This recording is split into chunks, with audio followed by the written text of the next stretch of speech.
Hello बच्चों, good morning to all. This is your very own pen physician and biology guru doctor Anshuman Agrawal. Once again start करते हैं बच्चों आज का lecture.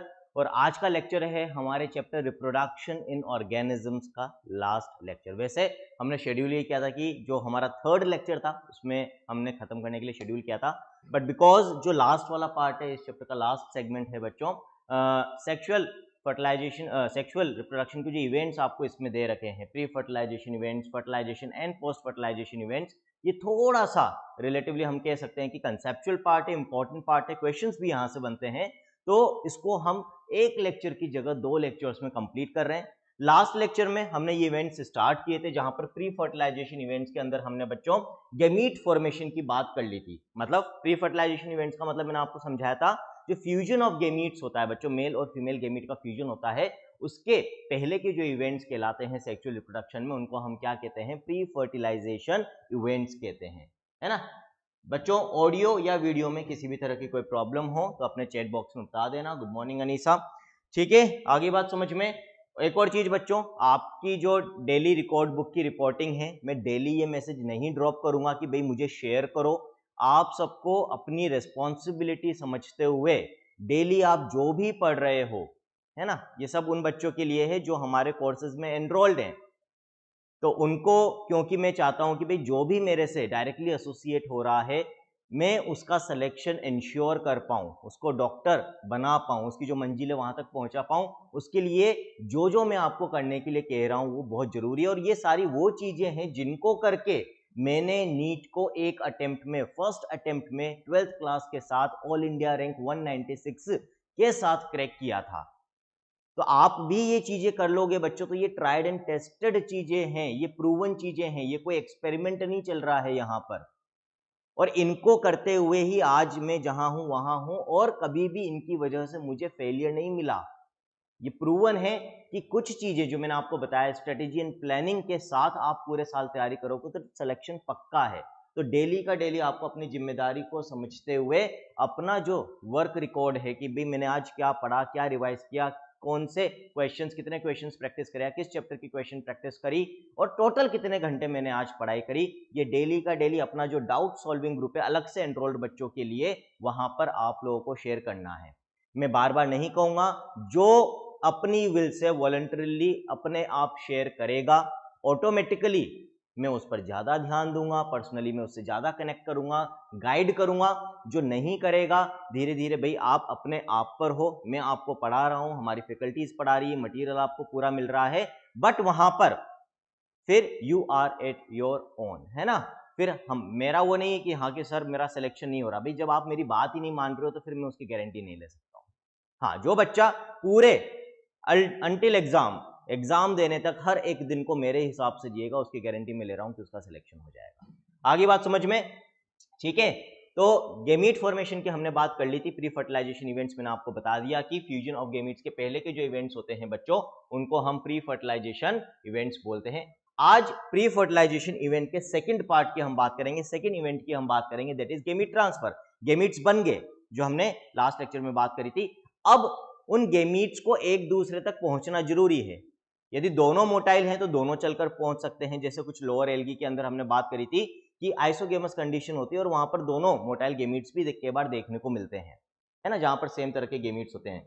But majority of sexually reproducing organisms के अंदर क्या देखने को मिलता है बच्चों? Majority of sexually reproducing organisms के अंदर हमें यह देखने को मिलता है कि यूजुअली जो फीमेल गैमीट होता है, जो फीमेल गैमीट होता है वो तो बड़ा होता है और स्टेशनरी होता है, नॉन मोटाइल होता है बच्चों। और जो मेल गैमीट होता है वो छोटा होता है, लार्ज नंबर में प्रोड्यूस होता है और मोटाइल होता है, ठीक है। उस केस में जो फीमेल गैमीट है जनरली अपनी जगह होता है, मेल गैमीट वहां तक पहुंचता है। तो क्या क्या तरीके होते हैं डिफरेंट ऑर्गेनिजम्स में गैमीट ट्रांसफर के, वो इस टॉपिक के अंदर देखते हैं। उसके बाद फिर हम बात करेंगे फर्टिलाइजेशन की, और लास्टली हम बात करेंगे आज के लेक्चर में और इस चैप्टर में पोस्ट फर्टिलाइजेशन इवेंट्स की बच्चों। तो गैमीट ट्रांसफर की बात करते हैं। In diploid organisms specialised cells called meiocytes. Meiocytes की बात लास्ट लेक्चर में मैंने कर ली थी बच्चों।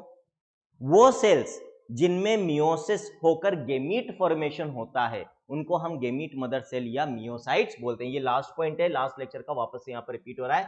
दे undergo meiosis. At the end of meiosis only one set of chromosomes get incorporated into each gamete. Haploid condition आ जाती है गेमीट के अंदर, ये हम डिस्कस कर चुके हैं। नाउ अब फॉर्मेशन हो गया, after their formation male and female gametes must be physically brought together to facilitate fusion, that is fertilization. दोनों का फ्यूजन यदि करवाना है तो एक दूसरे के पास लाना जरूरी है बच्चों। नाउ यहां पर एक क्वेश्चन रेज करा है एनसीईआरटी ने, have you ever wondered how the gametes meet, कैसे ये एक दूसरे तक पहुंच पाते हैं।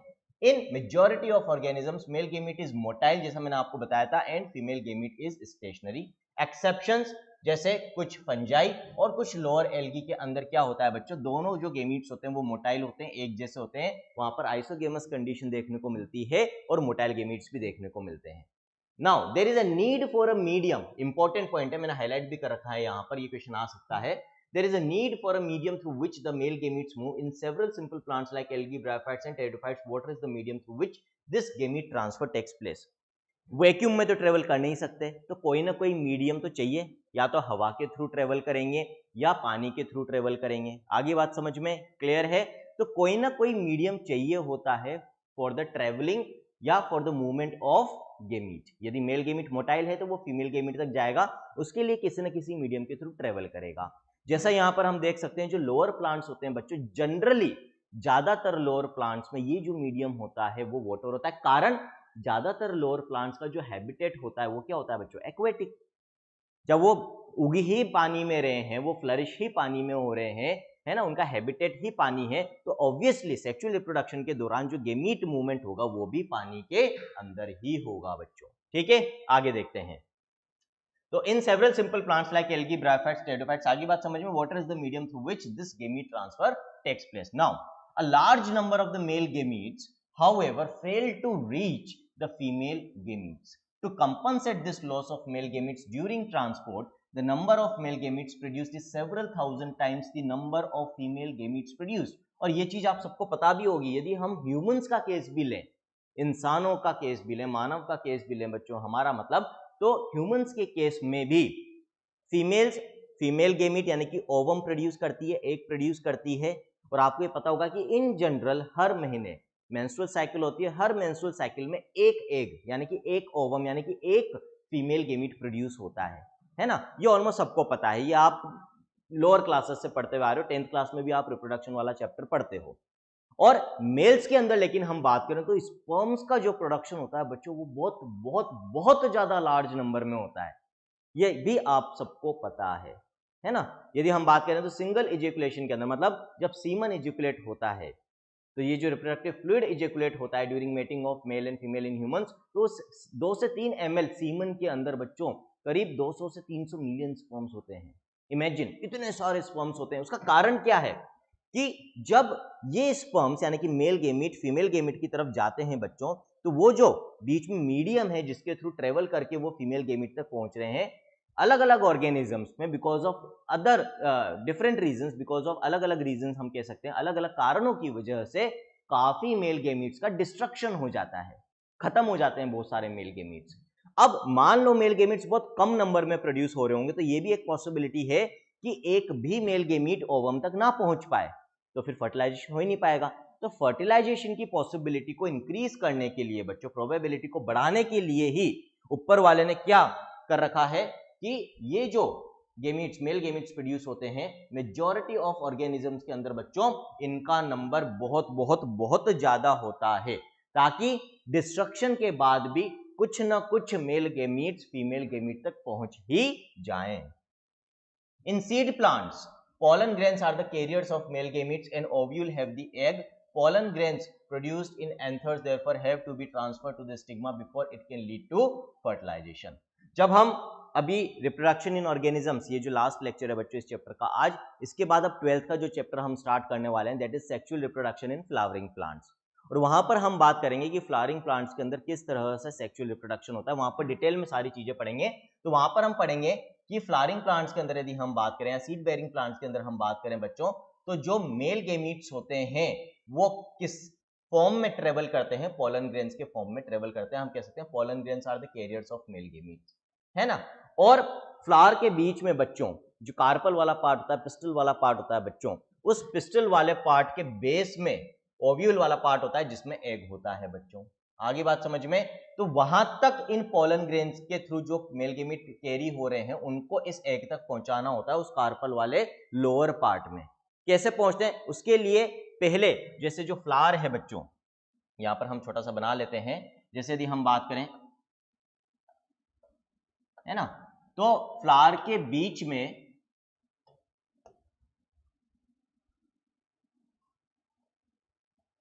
इस तरीके से आपको कार्पल यानी कि पिस्टल मिलेगा। ये जो ऊपर का भाग है बच्चों, यहां पर आपको एग मिलेगा।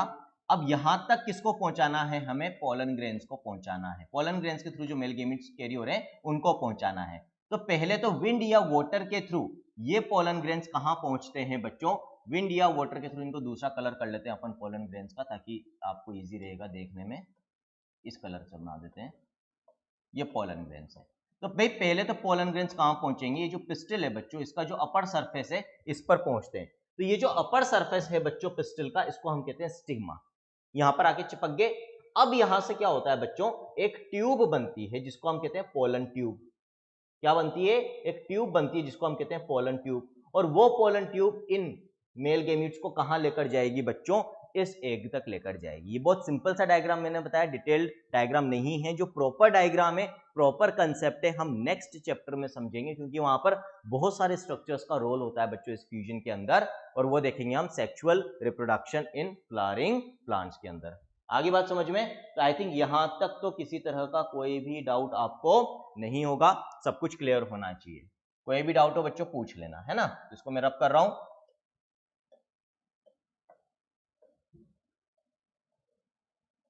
चलो तो आगे देखते हैं। अब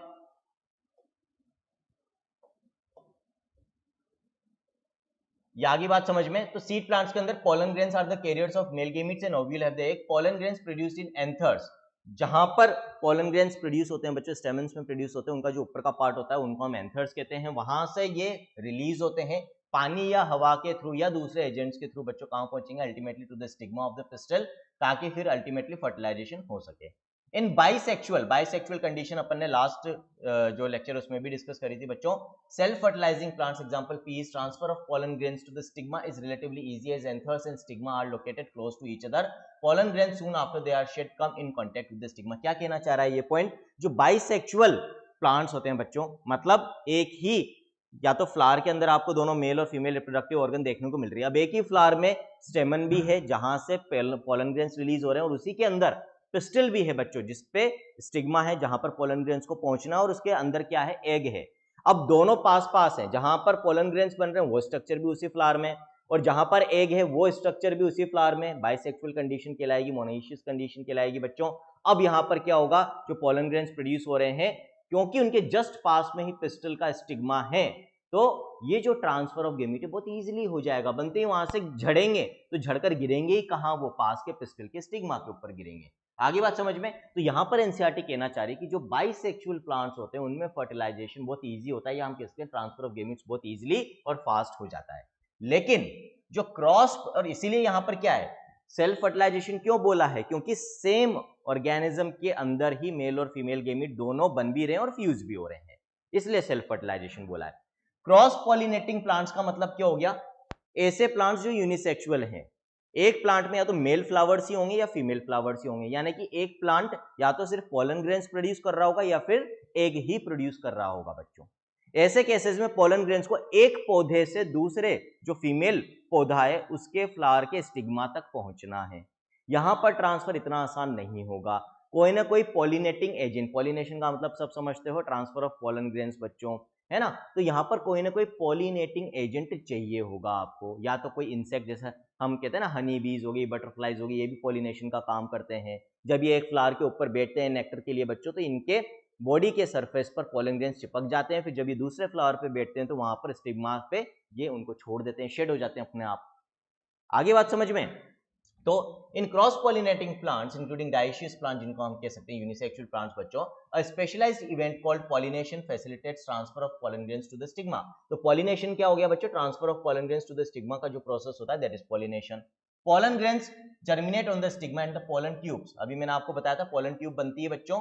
तो जब पोलन ग्रेन्स स्टिग्मा पर पहुंच जाएंगे तो एक ट्यूब बनती है जो उनको कहां तक लेकर जाती है, एग तक लेकर जाती है, carrying the male gametes reach the ovule and discharge male gametes near the egg.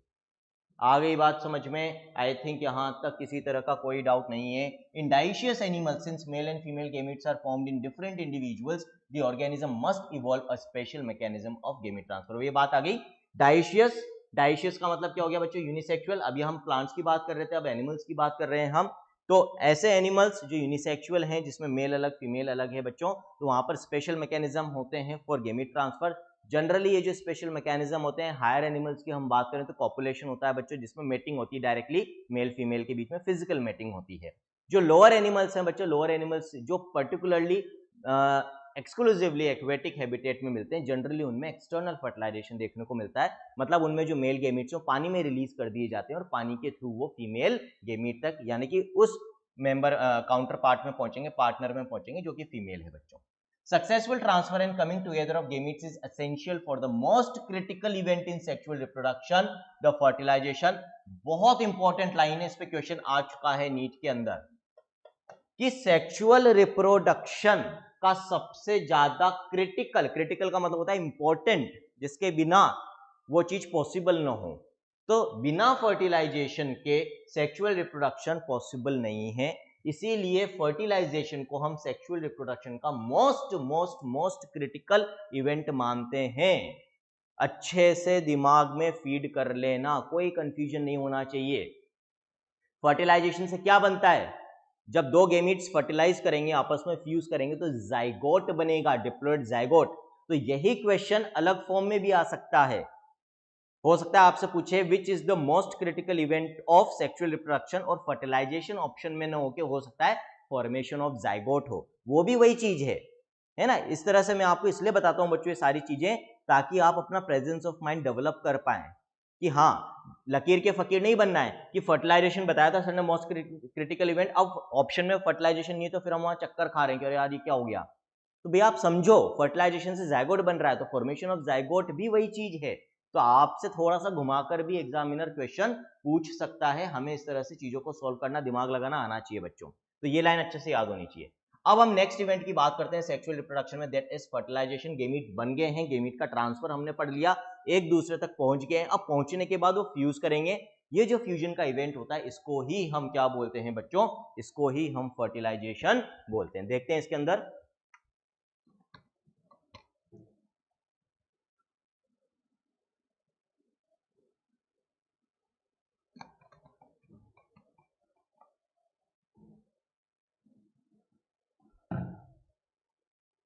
चलो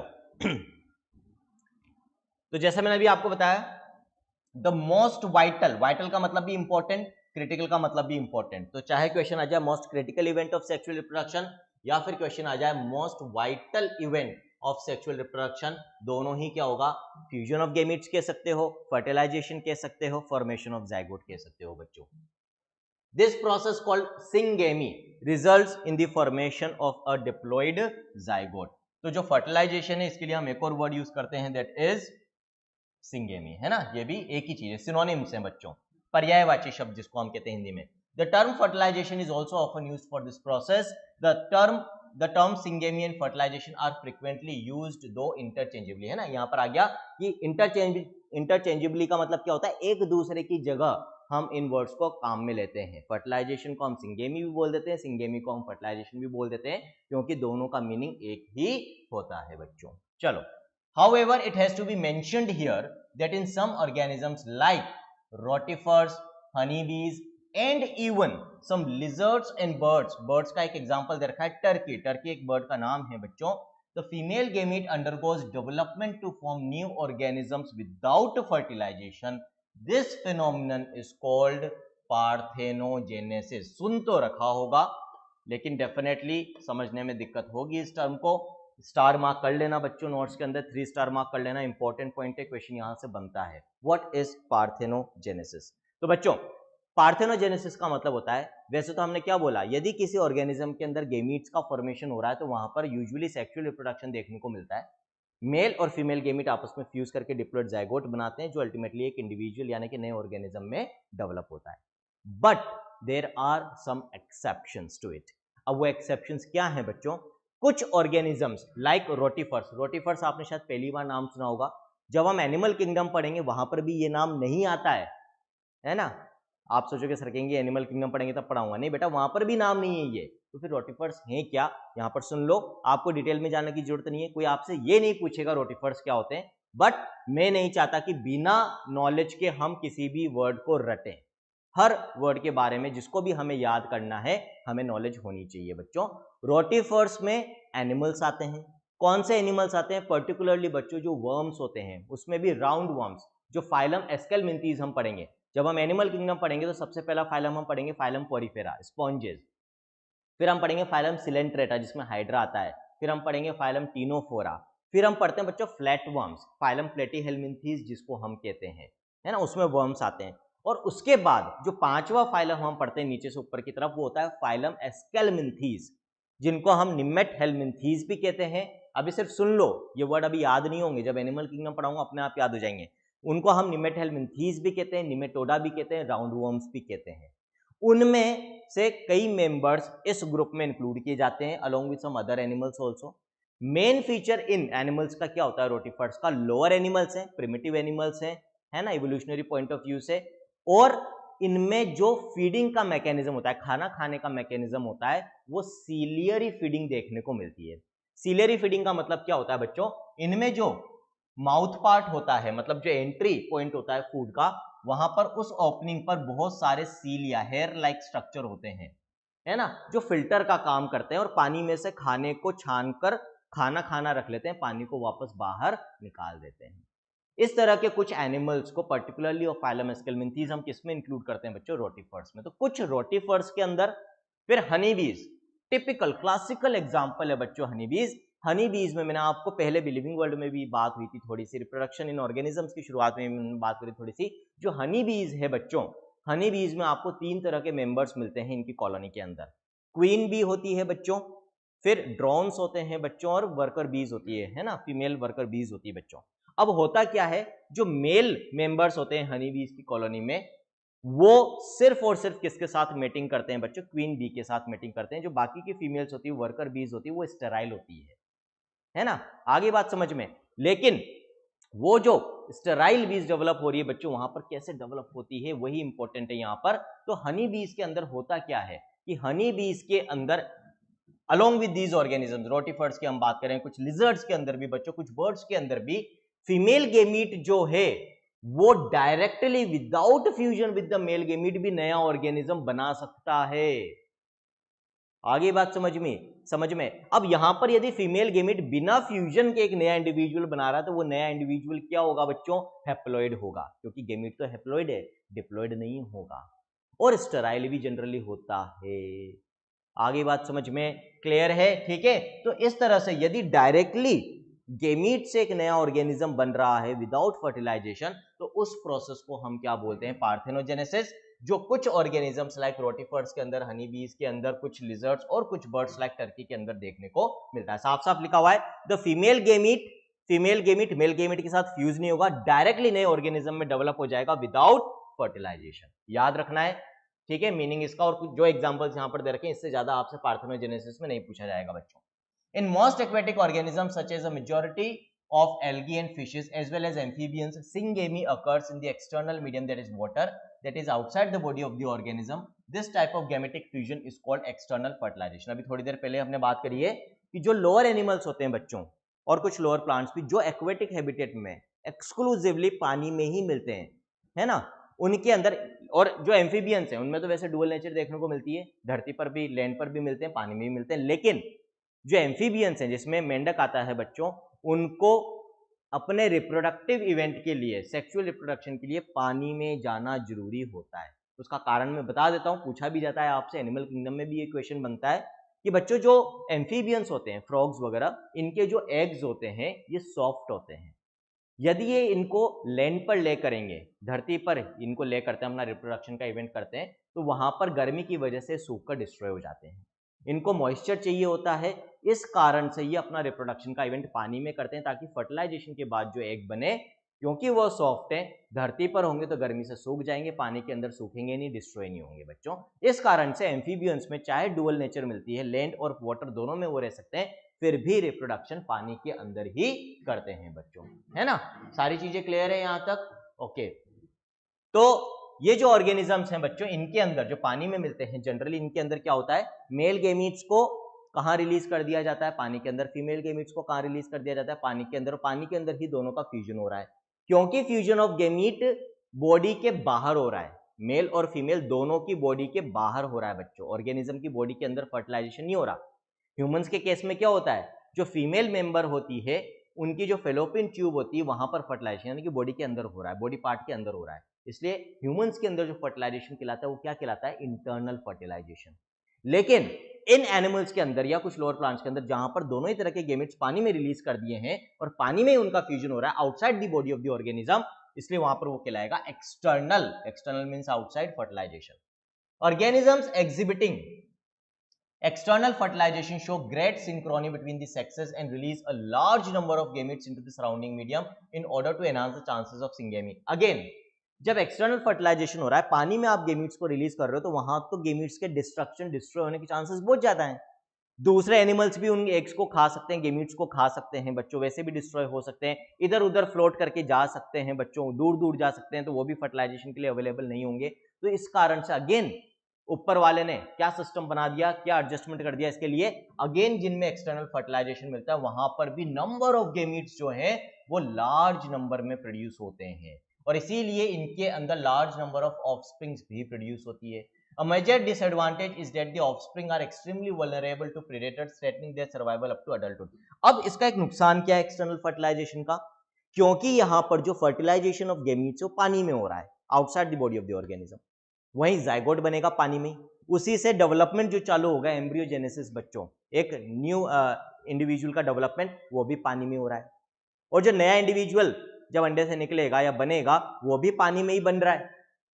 जब बिल्कुल छोटा है, जब वो अपना प्रोटेक्शन डिफेंस करने के लायक भी नहीं है, तो उस समय दूसरे एनिमल्स के द्वारा उसका शिकार, प्रिडेशन का मतलब क्या होता है, प्रिडेटर शिकारी, प्रिडेशन शिकार करना, वल्नरेबल ससेप्टिबल, है ना। वल्नरेबल का मतलब होता है कि संभावना किसकी बढ़ जाती है, शिकार होने की संभावना बढ़ जाती है बच्चों, जिसकी वजह से उनका सर्वाइवल थ्रेटन होता है। थ्रेटन मतलब चुनौती मिलती है उनके सर्वाइवल को, जिंदा रहना उनके लिए मुश्किल हो जाता है। क्यों? क्योंकि पानी के अंदर जो बिल्कुल एक नया एनिमल बनेगा बच्चों, यहाँ पर ग्रो करेगा या बर्थ लेगा इन दी एम्फीबियंस के केसेस में या बोनीफिशेस के केसेस में, वो अपना प्रोटेक्शन करने की कैपेसिटी नहीं रखता है, बहुत आसानी से उसका प्रेडेशन यानी कि शिकार दूसरे एनिमल्स प्रेडेटर्स कर सकते हैं बच्चों, है ना। तो ये एक डिसएडवांटेज है एक्सटर्नल फर्टिलाइजेशन का।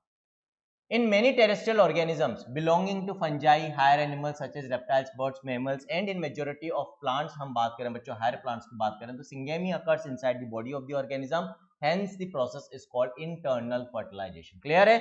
यदि बॉडी के अंदर फ्यूजन ऑफ गेमीट्स हो रहा है तो फिर वो इंटरनल फर्टिलाइजेशन कहलाएगा, जैसा हमारे अंदर और ज्यादातर हायर प्लांट्स और एनिमल्स के अंदर देखने को मिलता है बच्चों। In all these organisms जिनमें इंटरनल फर्टिलाइजेशन हो रहा है बच्चों, egg is formed inside the female body where they fuse with the male gamete. तो एक फीमेल बॉडी के अंदर बनता है जिसको फीमेल बॉडी के बाहर रिलीज नहीं किया जाता, एग बनने के बाद फीमेल बॉडी के अंदर ही रहता है। मेल गेमिट्स फीमेल बॉडी के अंदर पहुंच के उस एग को फर्टिलाइज करते हैं, क्योंकि फर्टिलाइजेशन फीमेल बॉडी के अंदर हो रहा है, मतलब लिविंग ऑर्गेनिज्म की बॉडी के अंदर हो रहा है, इसीलिए इसको इंटरनल फर्टिलाइजेशन बोलते हैं बच्चों, ठीक। In organisms exhibiting internal fertilization, the male gamete is motile and has to reach the egg in order to fuse with it. Clear? In these, even though the number of sperms produced is very large, again internal fertilization के case में भी जो mail gametes का number है बड़ा ही लंबा large number में produce होते हैं, बड़ा ही होता है बच्चों नंबर इनका, there is a significant reduction in the number of eggs produced, but यहां पर भी जो एग्स का नंबर होगा बहुत कम होगा। जैसे ह्यूमंस के केस में एक ही एग प्रोड्यूस होता है हर महीने बच्चों, ठीक है, हमेशा मेल गेमेट्स ज्यादा होते हैं produce. In seed plants however the non motile male gametes are carried to female gamete by pollen tubes. ये पॉइंट हम पहले भी डिस्कस अभी कर चुके हैं। आगे बात समझ में? तो आई थिंक फर्टिलाइजेशन का जो इवेंट है वो पूरी तरह से क्लियर है और इसमें कोई भी डाउट नहीं है। कोई डाउट हो बच्चों तो पूछ लेना। लास्ट इवेंट की बात करेंगे और इस चैप्टर के लास्ट टॉपिक की बात करेंगे, that is post fertilization events. Fusion भी हो चुका है अब गेमीट्स का, अब इसके बाद क्या होगा, डेवलपमेंट ऑफ एम्ब्रियो, जाइगोट बना है, जाइगोट का डेवलपमेंट होगा बच्चों, वो कैसे होगा, उसमें क्या चीजें हमें याद रखनी है। डिटेल कहाँ आएगी, डिटेल आएगी बच्चों प्लांट्स की तो सेक्सुअल रिप्रोडक्शन फ्लावरिंग प्लांट्स के अंदर, और एनिमल्स की कहाँ आएगी, ह्यूमंस की कहाँ आएगी, ह्यूमन रिप्रोडक्शन वाले चैप्टर के अंदर। तो 12th में जब रिप्रोडक्शन इन ऑर्गेनिजम्स आज खत्म हो जाएगा तो हम इसी यूनिट को पहले पूरी यूनिट को कंप्लीट करेंगे बच्चों। तो जो सेकंड चैप्टर होगा that will be sexual reproduction flowering plants, उसको खत्म करने के बाद हम करेंगे ह्यूमन रिप्रोडक्शन, फिर हम करेंगे बच्चों रिप्रोडक्टिव हेल्थ। और इस यूनिट को खत्म करने के बाद डायरेक्टली हम जो यूनिट स्टार्ट करेंगे बच्चों दैट विल बी इकोलॉजी।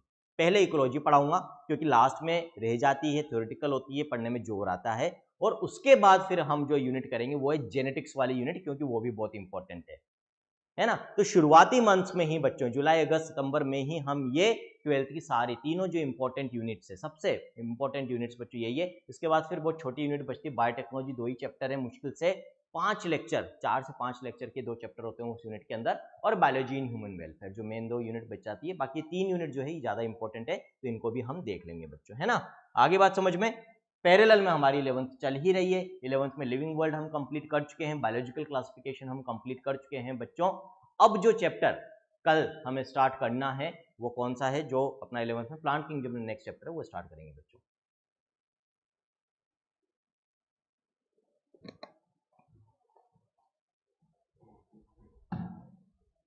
तो वहां पर भी पहले पूरी एक यूनिट खत्म करेंगे जो फर्स्ट यूनिट अपनी 11th क्लास की। Events in the sexual reproduction after the formation of zygote are called post fertilization. Zygote formation के बाद के इवेंट्स बच्चों, फर्टिलाइजेशन ऑफ गेमीट्स के बाद के। जाइगोट के बारे में बात कर लेते हैं। Formation of diploid zygote is universal. ये मैंने लास्ट लेक्चर में भी बोला था आपको इस चैप्टर के, कि जब जितने भी सेक्सुअली रिप्रोड्यूसिंग ऑर्गेनिजम्स हैं जिनमें फ्यूजन ऑफ गेमीट होकर जाइगोट बन रहा है, उनमें सब में डिप्लॉयड जाइगोट ही बनेगा। ये यूनिवर्सल है without any exception in all sexually reproducing organisms. ठीक है, इंपॉर्टेंट लाइन है, मार्क कर लेना। In organisms with external fertilization, zygote is formed in the external medium. अभी हमने बात करी है यदि external fertilization हो रहा है तो zygote भी पानी में externally बनेगा. Whereas in those exhibiting internal fertilization, zygote is formed inside the body of the organism. Further development of the zygote depends on the type of life cycle the organism has and the environment it is exposed to. अब आगे उसका development कैसे होगा वो दो चीजों पर depend करता है। एक तो ऑर्गेनिज्म किस तरीके का है, लोअर प्लांट है, हायर प्लांट है, लोअर एनिमल है, हायर एनिमल है, किस तरह के हैबिटेट में रहता है, दूसरा फैक्टर ये होता है। तो एक तो जो एनवायरनमेंट उसको मिल रहा है वो, प्लस किस तरह का ऑर्गेनिज्म है, उसकी लाइफ साइकिल कैसी है, क्या कॉम्प्लेक्सिटी लेवल है उसके ऑर्गेनाइजेशन का, उसके ऊपर डिपेंड करेगा बच्चों।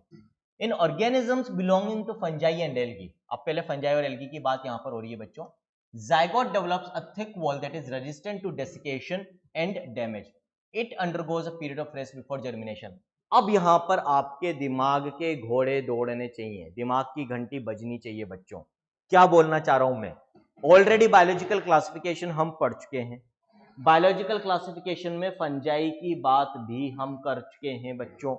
और वहां पर जब हमने फंजाई की बात करी थी तो एक स्ट्रक्चर्स की बात हुई थी, और शुरुआत में यहां पर भी नाम आया है उन स्ट्रक्चर्स का रिप्रोडक्शन इन ऑर्गेनिजम्स में बच्चों, दैट इज स्पोर्स।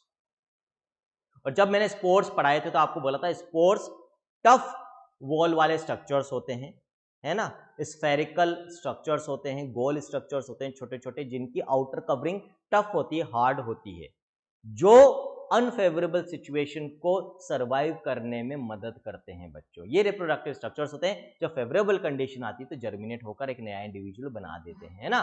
तो यहां पर एनसीईआरटी यही कहना चाह रही है कि फंजाई और एल्गी में स्पोर फॉर्मेशन होती है, जाइगोट के आसपास एक थिक वॉल बन जाती है, एक स्पोर बन जाता है जो उसको डेसिकेशन यानी कि डिहाइड्रेशन, सूखने से, है ना, और डैमेज से बचाता है बच्चों। डेसिकेशन का मतलब सूखना। In organisms with haplontic life cycle, as you have read in class 11, zygote divides by meiosis to form haploid spores that grow into haploid individuals. Haplontic life cycle, diplontic, haplodiplontic life cycle, ये सारी चीजें जो है बच्चों again कहाँ आ जाएगी, जब हम रिप्रोडक्शन पढ़ेंगे प्लांट्स का डिटेल में, है ना, वहां पर ये सारी चीजें आएगी। अभी ज्यादा दिमाग लगाने की जरूरत नहीं, अभी सिर्फ इतना समझ लो, हैप्लॉन्टिक लाइफ साइकिल किसमें मिलेगी, उन ऑर्गेनिजम्स में या प्लांट्स में जिनमें क्या होता है बच्चों, जो मेन प्लांट बॉडी होती है वो हैप्लॉइड होती है। जैसे फंजाई में हैप्लॉइड होती है ना, हमारे अंदर जो मेन बॉडी है वो क्या है बच्चों, डिप्लॉइड है। हमारी सारी सेल्स कैसी है, डिप्लॉइड है। Accept gametes. लेकिन फंजाई में पूरी बॉडी की सेल्स कैसी होती है? हैप्लॉइड होती है, उनमें हैप्लॉन्टिक लाइफ साइकिल मिलती है। अब वहां पर क्योंकि हमने क्या बोला, यदि कहीं पर भी सेक्सुअल रिप्रोडक्शन हो रहा है, और ऑलरेडी फंजाई का मैं समझा चुका हूं, फंजाई में 2 हैप्लॉइड गैमेट फ्यूज करके पहले जाइगोट बनाते हैं, और जाइगोट हमेशा डिप्लॉइड ही बनेगा। अब भी अपन ने ये लाइन अंडरलाइन करी है कि जाइगोट तो कुछ भी हो जाए हमेशा डिप्लॉइड ही बनता है। अब फंजाई में जब डिप्लॉइड जाइगोट बनेगा तो वहां से यदि हमें वापस से जो नई फंजाई जो बनेगी वो तो हैप्लॉइड ही बनानी है, क्योंकि फंजाई बाय डिफॉल्ट हैप्लॉइड होती है। अब diploid zygote as it is mitosis चालू कर दे, मतलब सिंपल डिवीजन चालू कर दे, तो उससे पूरी जो फंजाई बनेगी नहीं, वो क्या बनेगी? डिप्लॉइड, जो कि पॉसिबल नहीं है, हैप्लॉइड बननी चाहिए। अब हैप्लॉइड कैसे बनेगी? डिप्लॉइड से हैप्लॉइड एक ही तरीका है, मियोसिस हो जाए भाई। तो जो हैप्लॉइड ऑर्गेनिजम्स होते हैं उनमें हैप्लॉन्टिक लाइफ साइकिल होती है, वहां पर जो डिप्लॉइड जाइगोट बनता है उसमें मियोसिस से हैप्लॉइड ऑर्गेनिज्म बनता है। आगे बात समझ में, वो यहां पर कहना चाह रही है इंसान। Zygote is the vital link, important, vital का मतलब important, zygote is the vital link that ensures continuity of species between organisms of one generation and the next. Every sexually reproducing organism including human beings begin life as a single cell, the zygote. Again यहां से question बनता है, इस line से 3 star mark करेंगे, आया हुआ है क्वेश्चन। जाइगोट क्या है? इंपॉर्टेंट लिंक है किसके बीच में? It ensures the continuity of species between organisms of one generation and the next. एक जनरेशन से दूसरी जनरेशन के बीच का लिंक, कनेक्शन कौन है? जाइगोट। जाइगोट बनेगा तभी नई जनरेशन प्रोड्यूस होगी। तो हमने क्या बोला? जाइगोट किस चीज को इंश्योर, पक्का कर रहा है? कंटिन्यूटी ऑफ स्पीशीज, कि हमारी स्पीशीज जिंदा रहे, खत्म नहीं हो, एक्सटिंक्ट नहीं हो, कंटिन्यू रहे बच्चों। यदि हम ह्यूमंस रिप्रोडक्शन करना बंद कर दें, नई प्रोजेनी नहीं बनाए, अगली जनरेशन पैदा नहीं करें, तो एक समय के बाद जो प्रेजेंट ह्यूमंस हैं वो खत्म हो जाएंगे, और क्योंकि नए प्रोड्यूस नहीं हो रहे हैं तो पूरी जो मानव जाति खत्म हो जाएगी बच्चों, हमारी स्पीशीज एक्सटिंक्ट हो जाएगी। क्लियर? तो यहां पर क्या कहना चाह रही है एनसीईआरटी की? जाइगोट फॉर्मेशन जरूरी है to maintain the continuity of species. Reproduction की सिग्निफिकेंस बता रही है कि क्यों रिप्रोडक्शन जरूरी होता है। चलो अब embryogenesis, next event in the post fertilization event. Post fertilization event में जाइगोट बन गया, अब जो जाइगोट का डेवलपमेंट होगा उसको हम कहते हैं एम्ब्रियोजेनेसिस। तो embryogenesis refers to the process of development of embryo from the zygote बच्चों। During embryogenesis zygote undergoes cell division, mitosis होगा जो डिप्लॉइड ऑर्गेनिजम्स होते हैं उनके अंदर, और सेल डिफरेंशिएशन, अलग अलग टाइप की सेल्स और टिश्यूज बनेगी जिनसे फिर अलग अलग टाइप के ऑर्गन्स और ऑर्गन सिस्टम बनते हैं। While cell divisions increase the number of cells in the developing embryo, cell differentiation का मतलब होता है अलग अलग काम को करने वाली सेल्स बनना बच्चों। तो cell differentiation helps groups of cells to undergo certain modifications होते हैं ताकि वो अलग अलग टाइप के स्पेशल टिश्यूज एंड ऑर्गन्स बना सकें जो स्पेशलाइज्ड, स्पेसिफिक, पर्टिकुलर काम करते हैं बच्चों। ठीक है? Animals are categorized into oviparous and viviparous based on whether the development of the zygote takes place outside the body of the female parent or inside, that is whether they lay fertilized or unfertilized eggs or give birth to young ones, है ना? तो अब यहां पर 2 words और आगे, oviparous, ये तो सब जानते हो, बचपन से पढ़ते आ रहे हो, विविपेरस। यदि जो ऑर्गेनिज्म है, एनिमल है बच्चों, वो एग ले कर रहा है तो क्या कहलाएगा? ओविपेरस। डायरेक्टली यंग वन को पैदा नहीं कर रहा, ह्यूमंस में तो डायरेक्टली बच्चा निकलता है ना, that is viviparous condition, birth to young one, directly giving birth to young one. But यदि एग लेइंग हो रही है, जैसे मुर्गी के अंदर पहले अंडा ले करती है मुर्गी, फिर उस अंडे की हैचिंग के बाद, है ना, नया ऑर्गेनिज्म निकलता है बच्चों। ठीक है? That is oviparous condition, simple. तो रेप्टाइल्स और बर्ड्स के अंदर ओविपेरस कंडीशन देखने को मिलती है। इनके अंदर जो एग्स होते हैं बच्चों, they are covered by hard calcareous shell. Hard सब समझते हो, कैल्सेरियस कैल्शियम कंटेनिंग कवरिंग होती है। मुर्गी का अंडा सबने देखा है ना, ऊपर हार्ड कवरिंग होती है जिसको अपन फोड़ते हैं खाने के पहले। तो are laid in a safe place in the environment after period of incubation young ones hatch out, और कुछ समय के बाद, इंक्यूबेशन के बाद, उसमें से यंग वंस निकलते हैं। क्योंकि इनके ऊपर हार्ड कवरिंग होती है तो यूजुअली इतने आसानी से डिस्ट्रॉय नहीं होते, ड्राई नहीं होते, डिहाइड्रेट नहीं होते, इसीलिए ये लैंड पर भी अपने एग्स ले कर सकते हैं। बट मैंने क्योंकि बताया था एम्फीबियंस में सॉफ्ट कवरिंग होती है एग्स की, इसीलिए वो अपने एग्स कहाँ ले करते हैं? पानी में ले करते हैं बच्चों। एक और चीज बच्चों में सभी एनरोल्ड बच्चों को बता दूं, क्योंकि आज भी मुझे लग रहा है, क्योंकि यहाँ पर लाइव में डायरेक्टली जो चैट को एक्सेस कर पा रहे हैं बच्चे वो कम है ना? इसका मतलब क्या है? लेकिन बच्चे आप रोजाना बताते हैं कि हम लाइव अटेंड कर रहे हैं, तो आप लोग क्या गलती कर रहे हो बच्चों, जब भी आपको ये लाइव लेक्चर्स अटेंड करने हैं बायोलॉजी का, केमिस्ट्री का, फिजिक्स का, हर दिन के जो लाइव लेक्चर्स का लिंक होता है जिससे आप कनेक्ट कर सकते हो, लाइव लिंक को, लाइव लेक्चर को अटेंड कर सकते हो, वो आपको दो जगह मिलता है। एक ऐप के डैशबोर्ड पर, ऐप खुलते ही जो पहला इंटरफेस आता है दैट इज द डैशबोर्ड, लिखा होता है ऊपर डैशबोर्ड, देखना आप लोग।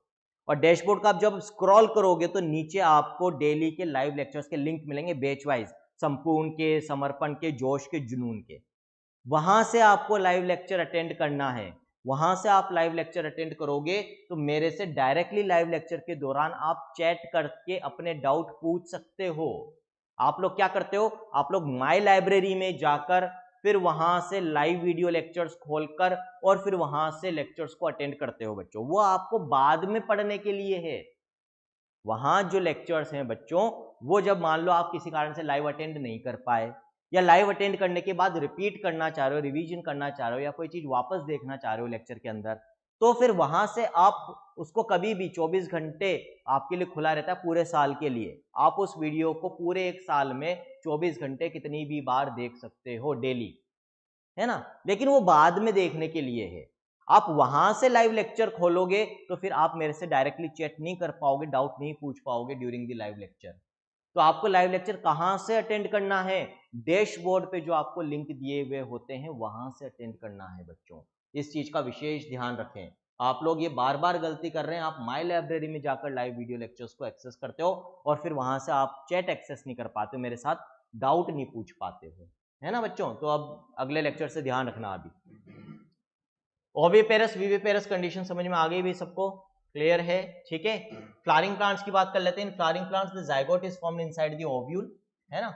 After fertilization the sepals, petals and stamens of the flower wither, wither यानी कि ड्राई होकर गिर जाती है बच्चों। तो एंजियोस्पर्म्स के अंदर, फ्लावरिंग प्लांट्स के अंदर क्या होगा, जैसे ये पेटल्स है बच्चों, है ना। फिर ग्रीन कलर की क्या होती है, यहाँ पर सेपल्स होती है बच्चों। तो ये क्या कह रहा है, जब जाइगोट, यहाँ पर जाइगोट बन जाएगा, है ना, यहाँ पर जब जाइगोट बन जाएगा तो in flowering plant the zygote is formed inside the ovule after fertilization. Sepals ये ड्राई होकर गिर जाएगी, पेटल्स ड्राई होकर गिर जाएगी, और यदि यहाँ पर स्टेमन्स भी थी तो स्टेमन्स भी ड्राई होकर गिर जाएगी। सिर्फ क्या पार्ट रह जाएगा बच्चों, ये ओव्यूल वाला पार्ट रह जाएगा, clear. The pistil however remains attached to the plant and the zygote develops into the embryo and the ovules develop into the seed. तो फिर ये जो ओव्यूल है वो सीड में डेवलप होगा, और जो बाहर ओवरी वाला पार्ट होता है बच्चों, जिसके अंदर ओव्यूल है, जो ओव्यूल तो क्या बना रहा है, सीड बनाता है, और बाहर जो ओवरी वाला पार्ट होता है बच्चों, इस पिस्टल का जो नीचे वाला चौड़ा पार्ट होता है, दिस इज ओवरी, ये किस में डेवलप होती है, फ्रूट के अंदर डेवलप होती है। अभी परेशान होने की जरूरत नहीं है। फ्लावरिंग प्लांट्स का रिप्रोडक्शन, ओव्यूल से सीड बन रहा है, ओवरी से फ्रूट बन रहा है, पेरिकार्प क्या होता है, कुछ दिमाग लगाने की जरूरत नहीं है। सेक्सुअल रिप्रोडक्शन फ्लावरिंग प्लांट्स में सब कुछ आ जाएगा, है ना। अभी सिर्फ पढ़ लो। The pistil, however, remains attached to the plant. The zygote develops into the embryo and the ovules develop into the seed. The ovary develops into the fruit. मैंने जैसा बताया था, which develops a thick wall called pericarp that is protective in function. और fruit को जो protect करने वाली layer होती है that is known as pericarp बच्चों। After dispersal, seeds germinate under favorable conditions to produce new plants। और ये जो सीड है बच्चों, जब ये डिस्पर्स हो जाते हैं, कहीं मिट्टी में गिर जाएंगे या आगे चले जाएंगे, तो वहां पर फ्री मिट्टी के अंदर जर्मिनेट होकर नए प्लांट को बनाते हैं, है ना। यहाँ पर आपको एक डायग्राम दे रखा है, a few kinds of fruit showing seeds and protective pericarp, आपको बता रखी है, अलग अलग एग्जाम्पल्स हैं, है ना, सिंबॉलिक हैं, एग्जैक्ट फ्रूट की जरूरत है। यहाँ पर तो पी तो खैर दिख रही है आपको, पी में जो मटर के दाने हैं दे आर सीड, और जो ऊपर कवरिंग होती है दैट इज द पेरिकार्प बच्चों, है ना, मटर की जो कवरिंग होती है। फिर इसी तरह से आपको और कुछ फ्रूट्स बता रखे हैं, यहाँ पर देखो बीच में सीड है, जो आउटर कवरिंग है जो प्रोटेक्ट कर रही है इस पूरे फ्रूट को, दैट इज पेरिकार्प। बीच में पल्प वाला पार्ट है ना, जो गूदे वाला पार्ट होता है फ्रूट का, दैट इज द पल्प वाला पार्ट बीच में। यहाँ पर अगेन ये सीड्स हैं, देखो चार आपको दिख रहे हैं बाहर, जो पेरिकार्प वाला पार्ट है। इसी तरह से यहाँ पर सीड्स का अरेंजमेंट कुछ अलग है, नंबर ऑफ सीड्स ज्यादा है, और उसके बाद पेरिकार्प है बच्चों, है ना, क्लियर। तो ये कुछ एग्जाम्पल्स हैं, अपने को पता होना चाहिए। मैंने आपको बोला था एनसीईआरटी का हर डायग्राम हमें बाय हार्ट याद होना चाहिए, हर डायग्राम की लेबलिंग पता होनी चाहिए। तो ये डायग्राम कैसे पूछा जा सकता है एग्जाम में आपसे, यहां से आपको ये एरो बना देंगे, ए और बी लिख देंगे एस और पी की जगह, फिर आपसे पूछेंगे आप ये बताओ इसमें से कौन सा सीड है और कौन सा पेरिकार्प है, तो वो पता होना चाहिए। यहां पर आपको एस और पी हटा के ए और बी लिख दिया, फिर बोलेंगे ए और बी में से कौन से सीड्स हैं और कौन सा पेरिकार्प है बताओ। तो ये लेबलिंग्स हमें अच्छे से पता होनी चाहिए बच्चों, ठीक है, with this we have completed one more chapter. एक और चैप्टर हमारा खत्म होता है। बायोलॉजी में 3 चैप्टर्स हमारे कंप्लीट हो गए हैं, living world, biological classification and reproduction in organisms. इसी तरह से बच्चों तेजी से हम आगे बढ़ते रहेंगे, तेजी से, लेकिन हर चीज को समझते हुए, याद करते हुए, टेस्ट देते हुए। टेस्ट आप लोगों ने इस बार लाइव दिया था, आई थिंक मजा आया होगा आपको, ऑनलाइन मोड में दिया था। और बेटर हम इंप्रूव करते जा रहे हैं इन इंटरफेसेस को। आप अगली बार जब वापस से लाइव ऑनलाइन टेस्ट देंगे, दूसरा टेस्ट देंगे, तो आपको आपका जो एक्सपीरियंस था इस बार का वो और बेटर मिलेगा बच्चों आपको, है ना। आपको हाथों हाथ पता चल जाता है कि कौन सा क्वेश्चन सही है, कौन सा गलत है बच्चों। From next test onwards negative marking भी वहां पर इंक्लूड कर दी जाएगी, तो बिल्कुल। और क्योंकि आपके सामने इन्विजिलेटर होता है हमारी तरफ से, जो मैम है वो आपको लगातार देखती है लाइव टेस्ट देते वक्त, है ना, तो आप चीटिंग भी नहीं कर सकते, बिल्कुल एग्जाम वाला प्रेशर भी होता है आपके ऊपर। टाइम बाउंडेशन भी हम थोड़े से और स्ट्रिक्ट करेंगे फ्रॉम द नेक्स्ट टेस्ट, कि हाँ कि इतने टाइम ड्यूरेशन में आपको टेस्ट खत्म करना ही करना है। तो इससे आपकी जो तैयारी होगी बच्चों, वो एग्जैक्टली बिल्कुल आपका दिमाग और बॉडी उसी तरह से ट्रेन हो जाएंगे जैसे एग्जाम में प्रेशर होता है, उस प्रेशर को झेलने के लिए, है ना। तो तैयारी चलती रहेगी। कोई भी डाउट हो बच्चों पूछ सकते हो बाद में भी in the doubt solving group. This is all in this lecture from your friend, mentor and motivator Dr. Anshuman, signing off. Thank you.